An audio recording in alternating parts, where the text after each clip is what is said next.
All! Health benefits நெறைய இருக்கிற ஒரு டிஷ் தான் இது. இதில விட்டமின், மினரல், புரோட்டீன் அப்படின்னு எல்லா சத்துக்களும் இருக்கு. முக்கியமா எலும்போட ஸ்ட்ரென்த்துக்கு தேவையான கால்சியம் இதில நெறைய இருக்கு. அப்படிப்பட்ட டிஷ் தான் ஆட்டுக்கால் சூப். இத ரொம்ப சிம்பிளா செய்யலாம். ஆரம்பிக்கலாமா? ஆரம்பிக்கலாங்களா?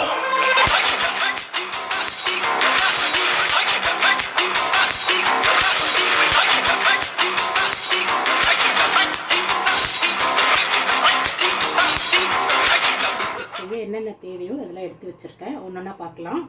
ஆட்டுக்கால் சூப் பண்ணுறதுக்கு தாளிக்கிறதுக்கு இலை, நட்சத்திரப்பூ, கொஞ்சம் சோம்பு, கிராம்பு, ஒரு ஏலக்காய், பட்டை இதெல்லாம் அளவு கம்மியாக தான் வச்சுருக்கேன். எங்கள் வீட்டில் வாசனை பிடிக்காது இந்த மாதிரி மசாலா. ஸோ உங்களுக்கு பிடிக்கிறவங்க கொஞ்சம் அதிகமாக எடுத்துக்கோங்க. இதுக்கு அடுத்தது சின்ன வெங்காயம் உரித்து க்ளீன் பண்ணி வச்சுருக்கு. இதை இந்த மாதிரி உரலில் போட்டு தான் இடித்து தான் யூஸ் பண்ணணும். தக்காளி 2 தக்காளி பழம், மிளகு ஜீரகம் பவுடர். எல்லோரும் என்ன பண்ணுவாங்கன்னா மிளகு ஜீரகம் இமீடியட்டாக வந்து மிக்சியில் க்ரஷ் பண்ணி பண்ணுவாங்க. அந்த மாதிரி பண்ணும்போது கூட கொஞ்சம் கொஞ்சம் அதோட இது வரும். அது சூப்பில் குடிக்கும்போது எங்கள் பசங்களுக்கு பிடிக்காது. அதனால் நான் எப்போவுமே இது மாதிரி ஃப்ரெஷ்ஷாக வறுத்து வீட்டிலேயே அரைச்சி பொடி பண்ணி வச்சுருப்பேன். அந்த பவுட்ரை தான் நான் எப்போயும் சேர்ப்பேன். ஸோ நெக்ஸ்ட்டு ஒரே ஒரு பச்சை மிளகா. நிறைய பேர் பச்சை மிளகாவே விரும்பி 4-5 போடுவாங்க. ஆனால் பச்சை மிளகா வயிற்றுக்கு ரொம்ப கெடுதல்னால நான் கம்மியாக தான் போடுவேன். கருவேப்பிலை, கொத்தமல்லி, இதில் பாதி அளவு வந்து சூப்லேயும் பாதி அளவு திறக்கும் போதும் போட்டுக்கணும். இஞ்சி பூண்டு பேஸ்ட். இந்த ஆட்டுக்கால் சூப்புக்கே மெயின் இந்த இஞ்சி பூண்டு பேஸ்ட்டு. இஞ்சி பூண்டையும் சம அளவில் எடுத்து க்ளீன் பண்ணி நான் வீட்டிலேயே அரைச்சி வச்சுருக்கேன். இந்த பேஸ்ட்டு தான் 2 ஸ்பூன் போடுவேன். தேவையான அளவு உப்பு நம்ம டேஸ்ட்டுக்கு மாதிரி. இது எல்லாத்துக்கும் தேவையான எண்ணெய், தண்ணீர். இது எல்லாத்துக்கும் மெயின் ஆட்டுக்கால் க்ளீன் பண்ணி வச்சுருக்கேன். கடையில் வாங்குறதே க்ளீனாக தான் கொடுப்பாங்க. அதுலேயும் நம்ம இந்த பிளாக் கலராக இருக்கிறதெல்லாம் கொஞ்சம் கத்தியால் சீவி இந்த மாதிரி க்ளீன் பண்ணி வச்சுக்கணும். இது ஒரு ஆட்டுக்கால். குக்கர் வச்சாச்சு. குக்கரில் தான் நான் செய்ய போகிறேன். இப்போ எண்ணெய் ஊற்றிக்கலாம்.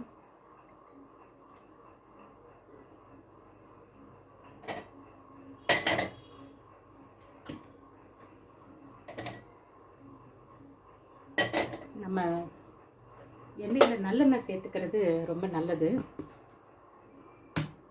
நல்லெண்ணெய் சும்மாவே நல்லது வயிற்றுக்கு. எண்ணெய் காயட்டும். இப்போ எண்ணெய் நல்லா சூடாயிடுச்சு. நம்ம இதில் இலை, பட்டை, அந்த நட்சத்திரப்பூ, ஒரு ஏலக்காய், கிராம்பு, சோம்பு எல்லாம் சேர்த்துட்டேன். இது ஒரே ஒரு டக்குன்னு பொரிஞ்சிடும். இது பொரியும் போது கருவேப்பிலை சேர்த்துக்கோங்க. எடுத்து வச்ச வெங்காயத்தை இது போல் இடித்து,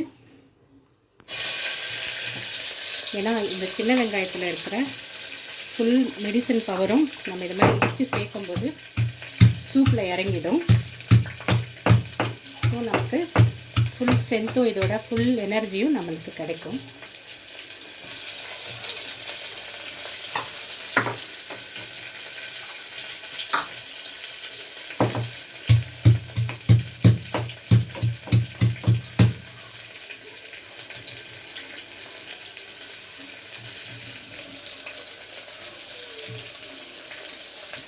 எல்லா வெங்காயத்தையும் சேர்த்தாச்சு. இது ஒரு கலரி விடலாம்.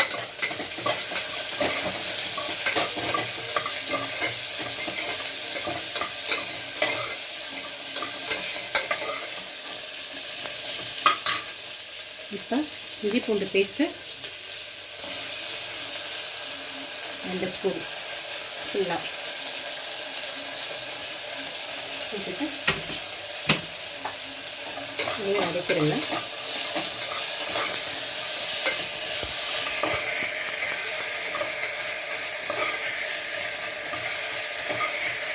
இந்த பச்சை வாசனை எல்லாம் போட்டோம்.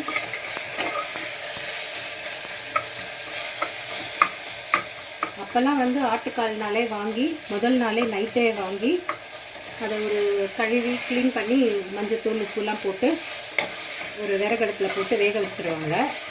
அது ஓவர் நைட் அப்படியே விறகோட அந்த கனல்லே வெந்துக்கிட்டே இருக்கும். மார்னிங் எடுத்து அதை சூப்பாக வச்சு குடிப்பாங்க. அப்படி பண்ணும்போது அந்த ஆட்டுக்காலில் இருக்குதுல்ல, இந்த மாதிரி இந்த காலில் இந்த எலும்பு இருக்குல்ல, இந்த எலும்பில் இருக்கிற அந்த ஸ்ட்ரென்த்தெல்லாம் அந்த தண்ணியில் இறங்கி குடிக்கும்போது நமக்கு ஃபுல் ஸ்ட்ரென்த்து நம்மக்கிட்ட வரும். இப்போல்லாம் அப்படியே ரெடிமேடாக வாங்கினோம் செஞ்சோம் குடிக்கும்போது என்ன ஆகுதுன்னா நமக்கு ஃபுல் ஸ்ட்ரென்த்து கிடைக்க மாட்டேங்குது. இதை சாப்பிட்டுட்டு எலும்பை தூக்கி போடுறதுனால எல்லாம் அந்த எலும்போடு போயிடுது. இப்போ தக்காளி சேர்த்துக்கலாம்.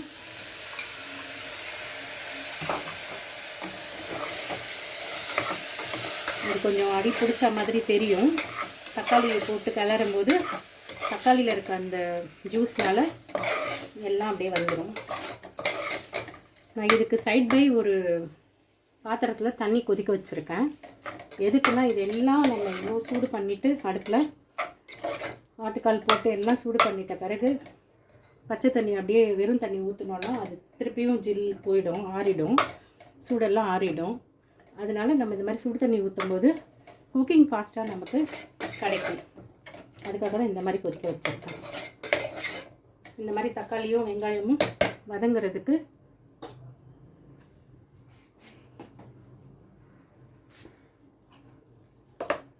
நம்ம இதிலே வந்து மஞ்சத்தூள், இந்த தக்காளி வெங்காயத்துக்கு தேவையான மஞ்சத்தூள் போட்டுக்கலாம்.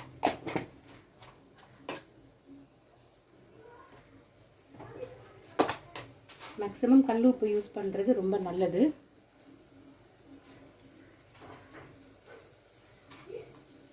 போட்டாச்சு.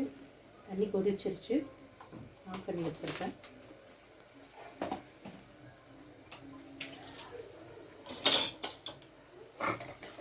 இந்த உப்புலேருந்து தண்ணி விடும். அதுவே வந்து இது நல்லா வதங்க ஈஸியாக இருக்கும்.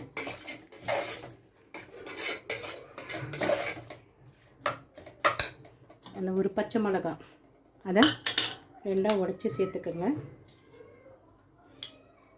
கொஞ்சம் கொத்தமல்லி, இந்த மாதிரி இந்த நீட்டாக காம்பு பகுதியெல்லாம் நல்லா வெட்டி குட்டியாக இதில் சேர்க்கும்போது நல்லாயிருக்கும், டேஸ்ட்டும் நல்லாயிருக்கும். கொஞ்சம் கொத்தமல்லி பேலன்ஸ் வச்சுட்டு லாஸ்ட்டாக போட்டுக்கலாம்.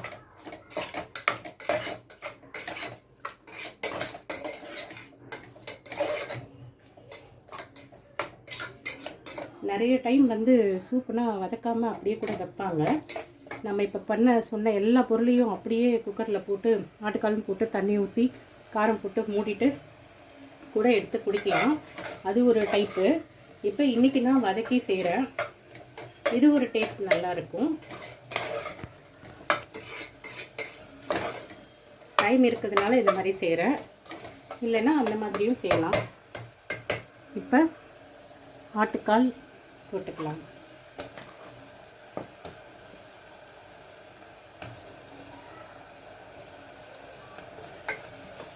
க்ளீன் பண்ண எல்லா ஆட்டுக்காலையும் போட்டாச்சு.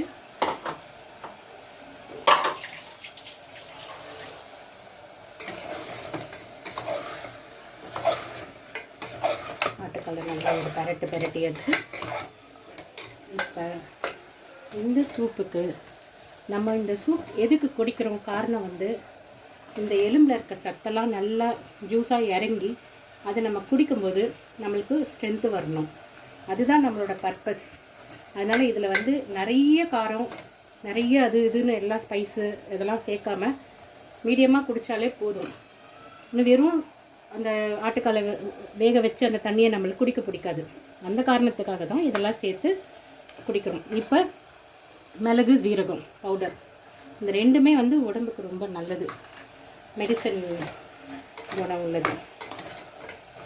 நிறைய பேர் அப்படியே ஃப்ரெஷ்ஷாக இடித்து போடுவாங்க. நான் இது இப்போ தான் அரைச்சேன், அதனால் அப்படியே போடுறேன். பவுடராக அரைச்சிடுவேன். நான் க்ரஷ் பண்ண மாட்டேன். க்ரஷ்டு பிடிக்கிறவங்க க்ரஷ்டாக போட்டுக்கலாம். பவுடராக அது வரக்கூடாது, குடிக்கும்போது நாக்கில் தட்டுப்படக்கூடாது சூப் குடிக்கும்போது அப்படின்னா இந்த மாதிரி பண்ணிக்கலாம்.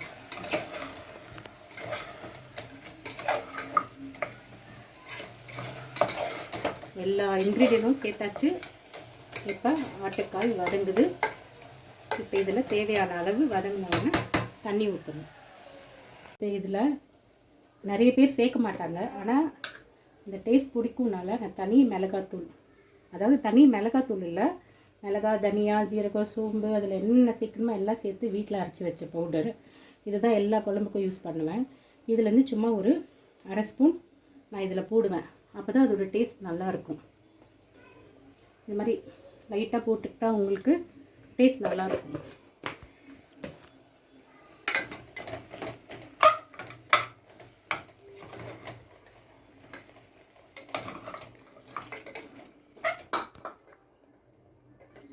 இப்போ எல்லாம் நல்லா வதங்கிருச்சு. இந்த சூடு பண்ணி வச்ச தண்ணியை ஊற்றிடலாம்.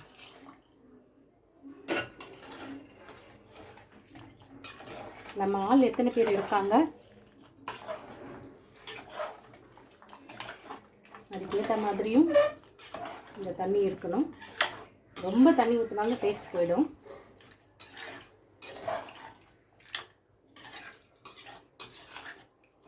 அவ்வளோதான், சூப் ரெடி ஆகிடுச்சு. இப்போ இந்த இடத்துல கொஞ்சோண்டு லைட்டாக குடிச்சு பார்த்துடலாம்.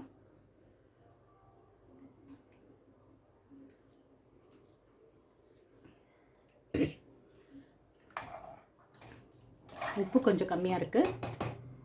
ஸோ நம்ம இப்போ உப்பு மட்டும் கொஞ்சம் சேர்த்துடலாம்.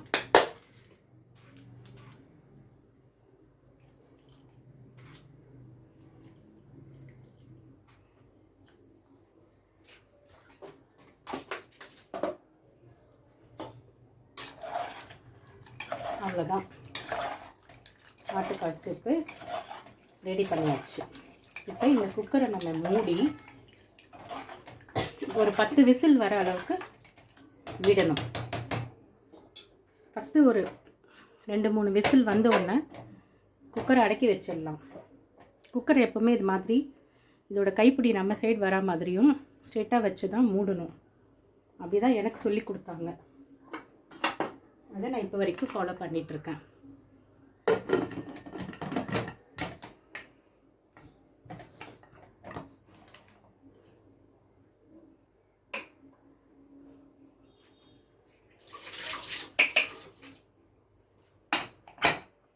அவ்வளோதான், விசில் வரக்கு வெயிட் பண்ணலாம். நம்ம பார்த்தா விசில் வருது.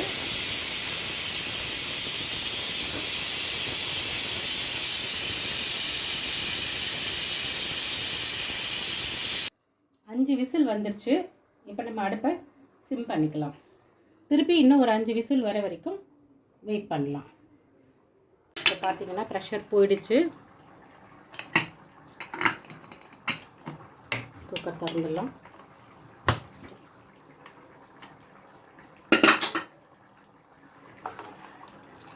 இது மேலே கொஞ்சம் கொத்தமல்லி,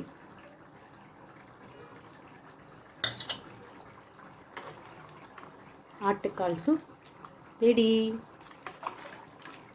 இப்போ சர்வ் பண்ணிடலாம்.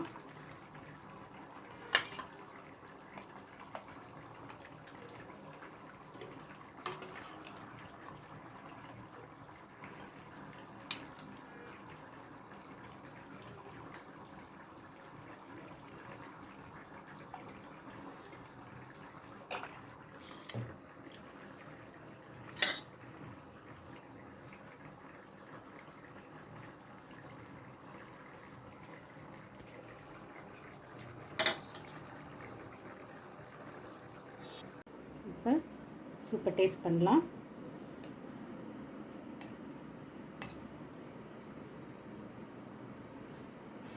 ரொம்ப சூடாக இருக்குது.